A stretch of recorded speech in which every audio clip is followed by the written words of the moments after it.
Okay, so we have created this statement object from this connection object that we have created earlier.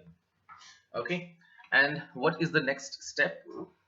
The next step is to execute the query. Okay, what is the query that we are executing here? We are executing our insert query.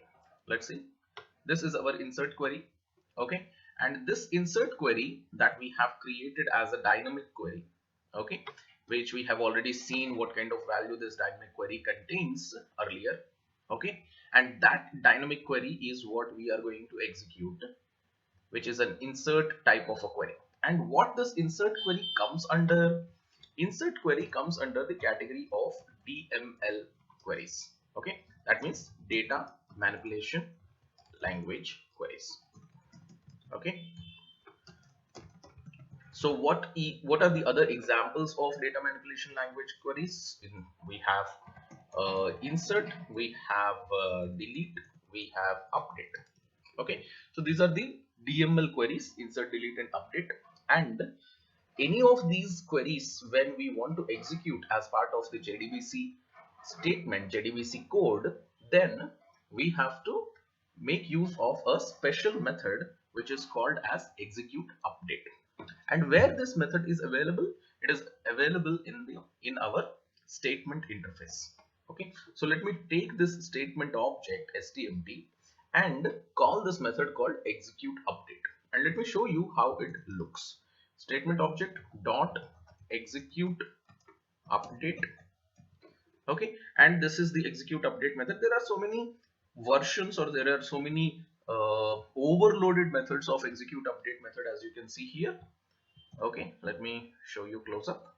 Okay, we have executeUpdate method with 4 different varieties. Okay, we are going to make use of the first variety, which is taking a single parameter of string type, and it is expecting a SQL. Let us briefly read about this executeUpdate method. You will understand here that it is taking a string query. Okay, basically it is taking a string parameter which is expecting a SQL statement. Okay, so it takes that given SQL statement, which may be an insert, update, or delete. Okay, it is very clearly mentioned in the method that we have to receive either an insert query or an update query or a delete query as part of the parameter. Then it will execute that particular query. Okay, so what type of query it is accepting? It is accepting a SQL statement which may be insert, update, or delete, or an SQL statement that returns nothing, such as a SQL DDL statement, something like a create statement, or some kind of a data definition language statement which does not return anything. So that is the expected query that this method should be receiving. And then this method cannot be called on a prepared statement or a callable statement. These are, we will discuss about the idea of what is a prepared statement and callable statement later. Okay, and also I want you to observe something, that this method, okay, this method also have also let us try to understand what it returns. Okay, it returns the row count for SQL data manipulation language. Okay, so in this case we are making use of this method with this command called insert query, and so because insert query is a DML type of a query, it is going to return us the row count. What does that mean? It means that it is going to return us the number of rows that are affected by it. Okay, and here this execute update method receives what we have just seen. It receives a string type parameter and it is expecting a query in that parameter, and we already have that variable, right? We already have this variable called dynamic query, which is storing our insert query, which is a dynamically created insert query. So let us write the dynamic query as my parameter, and now execute update method is now ready.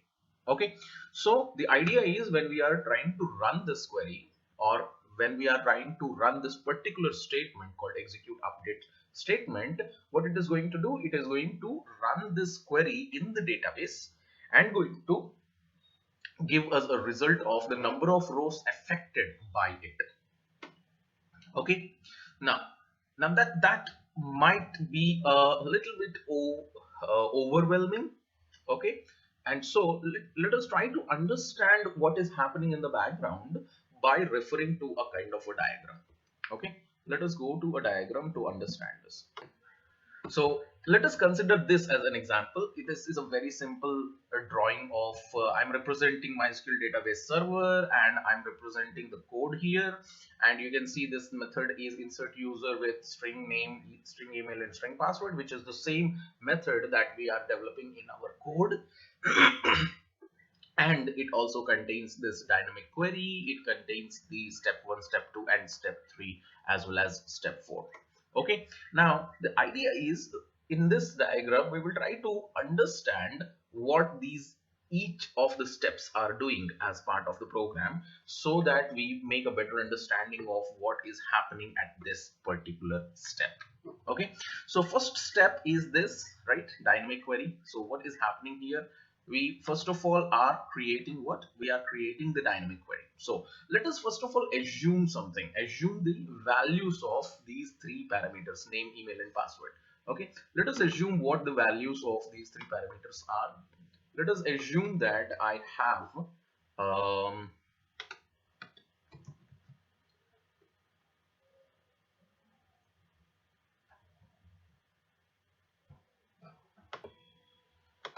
let us assume the values as name as Pranay, and let us say email is pranay@gmail.com, and let us assume the password is Pranay with P capital at 1 2 3. Okay, let us imagine that these are the values of our parameters that this method is receiving. Now, based on these values of those parameters, we know that the very first step of our JDBC program is to create the dynamic query, and our program will create this dynamic query. And how would that dynamic query look like? Let us very briefly write that down as well. The query will look like it is having insert into user, column names, values, and so on. So let us write that down. So it would look like insert into user, and then column names are username, email ID, password, and then values, and after that we will have these respective values. Okay, so here within the brackets we have the single quotation mark, and followed by that single quotation mark we have the name value concatenated. So the current name value is Pranay, so let us consider Pranay here. Okay, and then comes the single quotation. Once again, we have already discussed how this dynamic query is created, so let us just go forward. Okay, and then there is a comma, and after the comma we have again single quotation mark, and we in that single quotation we have the email, and email value currently is pranay@gmail.com. So let me write pranay@gmail.com, and then single quotation closes. Okay, and then after that there is a comma, and then once again we have a single quotation, and in that single quotation we have password value. Password value is this, so Pranay@123 followed by a single quotation. Okay, so this is our final query that is created out of this code that we have written. Okay, once this query is created, another thing to observe here is that we also would let us represent this dynamic query as a string value, because we know that this dynamic query is created as a string value. So let us enclose this query within double quotation. Okay, representing that this is actually the query which is represented as a string. Okay, so this is our query, final query. So what is happening? That is the first step. Query is created. Great. Once the query is created, what is happening? The very next step is loading the driver. We have already learned what happens at that particular step, so I'm skipping that, because we just know that when we are running this particular statement, we are actually just loading the driver so that it is available for the database connection, which is the next step. Okay, so what happens here in this next step, in the second step of JDBC program? Okay, here what happens is, it is saying it has to establish a connection between what? It has to establish a connection between the this code, which is our Java code, with the database server. Okay, so what we are doing at this particular step is that it will establish a connection between this, okay, our Java code and our database. Okay, it will establish this connection between this Java code and the database server. And what will happen at that point of time is that in this connection that is established, it will before this is established, what it will do, it will try to send this data of the database URL. It will send this database name which we have supplied as userdb, and it will try to find the MySQL server at this particular port number called 3306, and it will check the username and password that is supplied. All of these details are sent to the database and checked whether the database is having all these correct details or not. And then once that is clarified, then what happens, it will establish this connection. Okay, and once this connection is established, then it goes ahead with the next step. Once the connection is established, then what happens, we are creating the statement object. So what is happening, we are creating something called a statement object. Imagine we are creating a statement object. Okay, once we have the statement object created, imagine this is our statement object and that is our what, STMT object.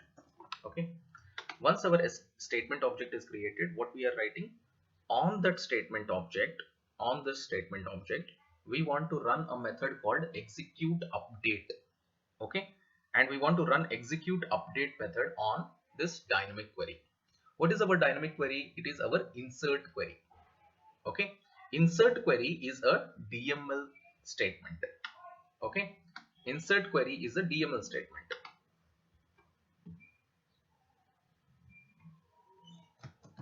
Let me write it down. Insert, what are the DML statements we have? DML commands we have: insert, update, delete. Okay, these are DML commands. Okay, along with that we also have other DML commands. Currently we are not dealing with that. Okay, insert, update and delete are DML commands. Whenever we use DML commands to be executed in our JDBC code, then we have to run a method called executeUpdate. Okay, we have to run executeUpdate method if we want to run DML commands using JDBC. Okay, and so we are making use of the executeUpdate method and supplying the dynamic query here. Okay, so what happens here, when we are running this executeUpdate method, it will take the query, because we are supplying this query, dynamic query value, which is this value. Okay, as part of this statement object. Okay, in statement object internally it has this method called executeUpdate. In statement object we have the method called executeUpdate. This executeUpdate takes a string parameter. Okay, it takes a string SQL parameter. Okay, and whatever the code execution is, that is not our main concern. Our main concern is that it is taking this parameter called string SQL. Okay, and what is that string SQL? That string SQL is what it will be receiving, this particular object. Okay, it will be receiving that object, as argument, as value. This will be received by this SQL parameter. This SQL variable will be receiving this SQL query. Why? Because we are supplying this dynamic query. Okay, that dynamic query, it will be calculated based on the values provided, and that dynamic query will be provided to the parameter of the SQL variable of execute update method. What statement object will do when it is running execute update method? It will take this query which is received here in the execute update method, and execute update method execute this query in the database. Okay, so it will take this query, okay, which is received here. It will take this query, run it in the database, okay, and when it runs it in the database, okay, what data will be executed? Let us type the same code here. What data I am providing? I'm providing Pranay. So Pranay, and here also Pranay. Okay, this data will be received. Okay, when this data is executed in database, okay, then what kind of result is executed? Let me not run here. Let me run the same query in the in command line client. Okay, I am running it here in command line client so that you can see what kind of result it gives. Okay, I am running that query here. You see, it is telling one row affected. Okay, and this is the result database will give when it is running the insert query. Okay, so it is returning what? It is returning the result of one row affected. This is the message we are getting. So when this database gives this one row affected as the result, especially this value called the number of rows affected, that value is our main return. Okay, so this value called one row, or this value called one, okay, that value will be returned by what? By this database. And this execute update method, which is running this query in the database, this execute update method will capture this value about the number of rows affected. Okay, so basically what this execute update method will do, it will take this value. Okay, it will take this value. Okay, this value from database, execute update method will take the value. Once it takes the value, what execute update method does, if you check the return type of execute update in your code, see in the execute update method, what is the return type? It is actually integer. Okay, execute update method returns a integer type value. What is that integer value? Let us check. See, in execute update method, it is given, it executes the given SQL statement. Okay, great, which may be an insert, update or delete statement, or an SQL statement that returns nothing, such as SQL DDL statement. DDL means definition line statement, right? That is create statement. Okay, any DDL statement. So such statements are so it will return a integer value. And what is the integer value here? What it returns basically, it returns the row count for SQL DML statements, right? When we are running this insert or update or delete, how many rows are affected, that is what it is returning. Okay, and so this SQL update, execute update method also returns that number of rows affected. Okay, so it is a better way of writing is, we should write it as int rows affected equal. This way, when we execute this statement in database, when execute update method returns the value, we can save that value in a variable which we can use for either printing or for any other purposes. So we have just seen that execute update method returns a integer type. If it returns an integer type, that means the value that it has collected from the database, it is going to return. If that is returning, it means that this particular statement will return what? It will return a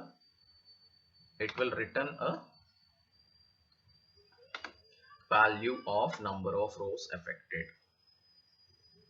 It will return a value of number of rows affected. So we need a variable to store that information, and so that is what we are writing, int rows affected equal. Okay, by writing it like this, what we are saying, the returned value of execute update method, we are saving in a variable called rows affected. Once the data is saved in the rows affected variable, then we can just check whether that rows affected value is more than 0 or not. Because if 0 rows are affected, that means the query failed. Okay, the query failed. If the query fails, then only 0 rows will be affected. Let me show you. In this query, suppose that I am making a mistake. Let us say I'm not providing this single quotation that should enclose the password value. I'm not providing. That is a mistake in the error in the query. So if I run this, what will happen? It is asking something to be provided. I'm providing single quote, let us say, and then it is asking again. I'm providing semicolon, let us say, and see, it is a error. Okay, when it gives an error, that means it is not executing the query. When it is not executing the query, it will it by default, it just means the number of rows affected is what? 0 number of rows are affected. If 0 number of rows are affected, that means the query failed, right? In our case, we are running an insert query. That means insert query failed. Okay, and so our next step in the process is what? In the next step, after execute query and saving the result is over, the next step is process the result.